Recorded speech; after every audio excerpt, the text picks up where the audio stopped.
Olá, sejam todos muito bem-vindos ao meu canal. Eu sou o professor Silvânio Barcelos e estamos dando continuidade à nossa série de vídeos programada para este ano de 2023, com temas relacionados à história, geopolítica e também atualidades, que são destinadas aos meus alunos da Escola Tiradentes aqui de Cuiabá e também aos amantes do conhecimento em geral. Na aula de hoje nós falaremos sobre Carlos Marighella, o inimigo número 1 do regime militar de 1964. Como nós sabemos, os militares foram convocados para tentar impedir o avanço comunista no Brasil, principalmente no governo de João Goulart. A personalidade de Carlos Marighella, frequentemente, ela é romantizada tanto na literatura como no cinema, como nós vimos aí, na inauguração do filme em 2021, um filme dedicado aí à vida e obra de Carlos Marighella, que foi dirigido por Wagner Moura. Pessoal, essa romantização, dos bandidos, essa bandidolatria faz parte aí de uma coisa maior, de um mecanismo maior. Isso tem tudo a ver com o movimento da contracultura da década de 1960 e também com o conceito de lupenproletariado. Esse conceito está presente na obra de Herbert Marcuse, um dos filósofos da escola de Frankfurt.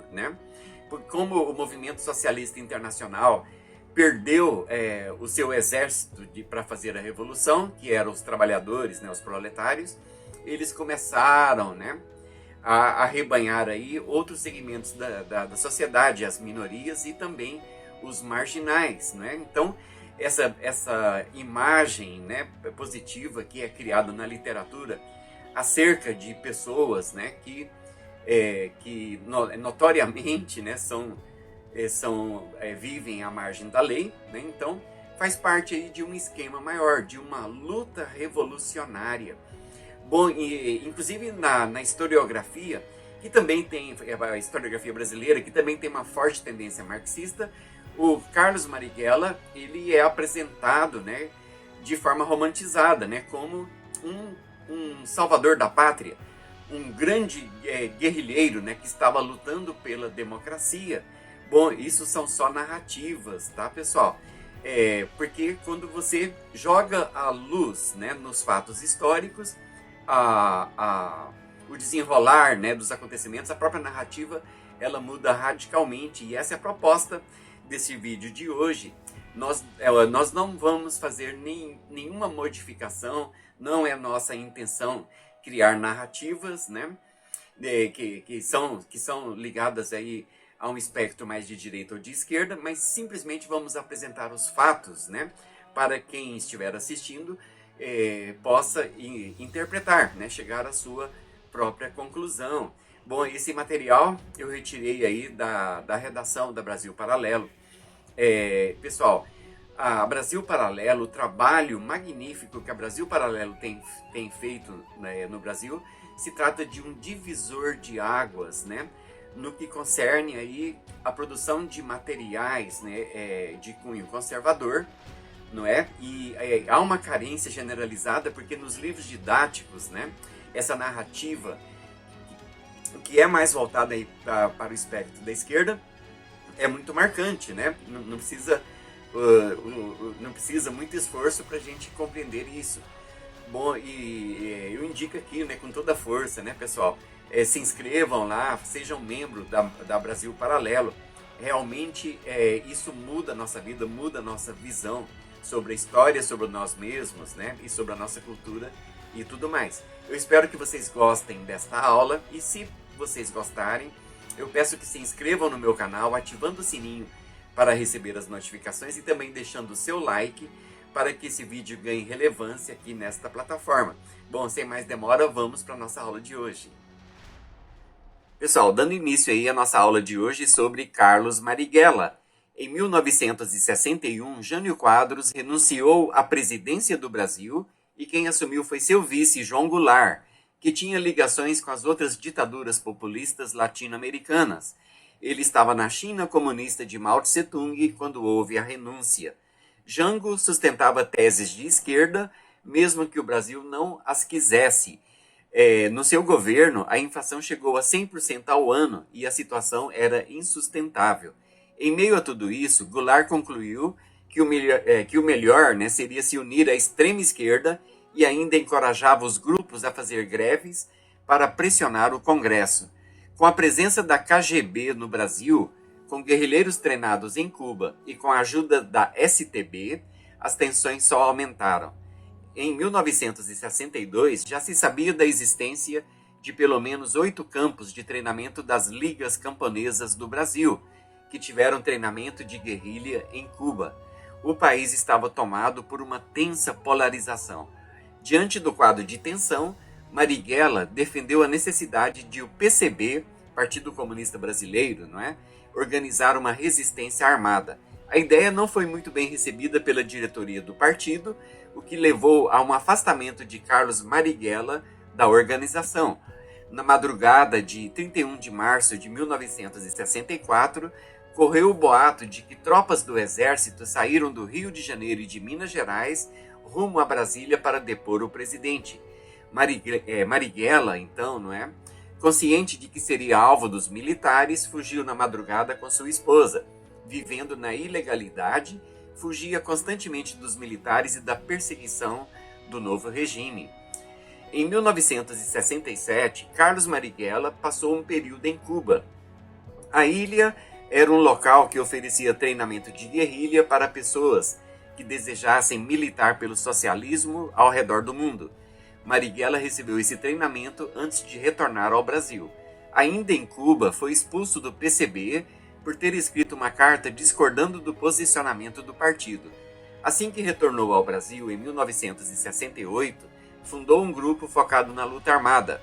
Assim, Marighella fundou a Aliança Nacional Libertadora, a ALN, em 1968. A organização concentrava militares dissidentes do PCB e outros defensores da derrubada do regime a partir da luta armada. O grupo guerrilheiro foi responsável por uma ação impactante, o sequestro do embaixador americano Charles Elbrick. O resgate do político foi a soltura de 15 presos políticos. Dentre as ações da ALN estavam roubos a bancos, roubos a quartéis, roubo a estabelecimentos comerciais, sequestro de pessoas, tortura de inocentes, fuzilamento de inimigos da Revolução, ações de guerrilha urbana, sabotagem das vias e instituições públicas, explosão de bombas em locais públicos, difusão e propaganda de ideias socialistas e comunistas. Os objetivos, por mais que hoje se digam por muitos que era a luta pela democracia, o real intento da ALN e todos os grupos guerrilheiros era a derrubada do regime militar, a substituição de uma ditadura militar por uma ditadura socialista e a tomada do poder pela revolução. Reparem bem, tá, pessoal, que o que eles queriam, o que a luta armada queria na década de 60 e 70 era substituir a ditadura militar em curso por uma ditadura socialista. E nós sabemos onde tudo isso leva, não é, gente? O Marighella, que muitas vezes é retratado em livros de história e foi recentemente romantizado nas telas do cinema, está distante do que realmente foi o personagem real. O terrorismo revolucionário tornou-se cotidiano. O crime, o medo e o sangue marcaram presença na vida dos brasileiros. Assaltos a bancos e a estabelecimentos comerciais, explosão de bombas em locais públicos, fuzilamento e torturas de pessoas inocentes. Os revolucionários assassinavam até mesmo seus próprios colegas que quisessem desistir da luta armada.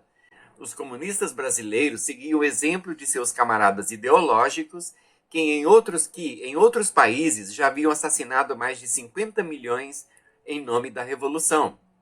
O Holodomor, para citar alguns exemplos, a crise de 1932 e os gulags são apenas alguns dos momentos que complementam este número. Bandidos e terroristas, hoje venerados como heróis nacionais, sequestraram, torturaram e assassinaram inocentes em nome de seus ideais. Esta é uma verdade pouco noticiada nos anos seguintes pela imprensa e academia brasileira, que tratou tudo como uma simples luta contra a ditadura e pela democracia. Os revolucionários não lutavam por liberdade, e muito menos por democracia ou direitos humanos, mas queriam substituir a ditadura militar por uma ditadura proletária, de cunho socialista. Derrubar o regime militar era o pretexto utilizado para atrair militantes para a causa principal, instalar a ditadura comunista. Havia dezenas de grupos que, com brutalidade e frieza, cometiam atrocidades contra o povo brasileiro.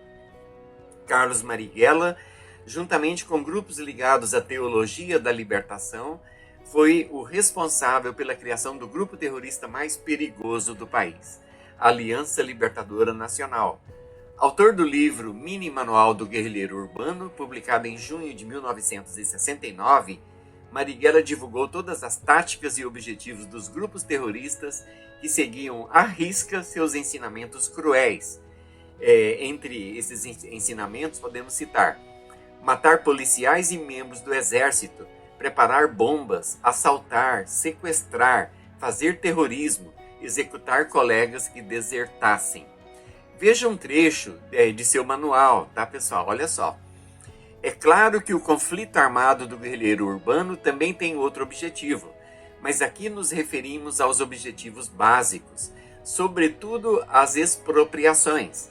É necessário que todo guerrilheiro urbano tenha em mente que somente poderá sobreviver se está disposto a matar os policiais e todos aqueles dedicados à repressão, e se está verdadeiramente dedicado a expropriar a riqueza dos grandes capitalistas, dos latifundiários e dos imperialistas. Isso está na página 7 do seu livro, né, o Manual do Guerrilheiro Urbano. Em 1969, os agentes do DOPS, Departamento de Operações Especiais, conseguiram emboscar o guerrilheiro. Foi descoberto pelo delegado Sérgio Paranhos Fleury que Marighella mantinha contato com frades dominicanos em São Paulo. Alguns desses religiosos foram detidos e obrigados a marcar um encontro com o guerrilheiro na rua Alameda Casabranca, no bairro Jardins.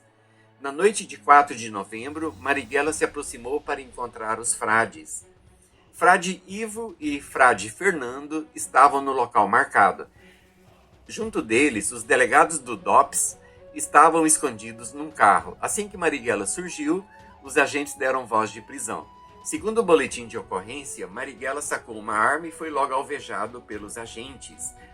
Existem biógrafos que defendem que Marighella não estava armado.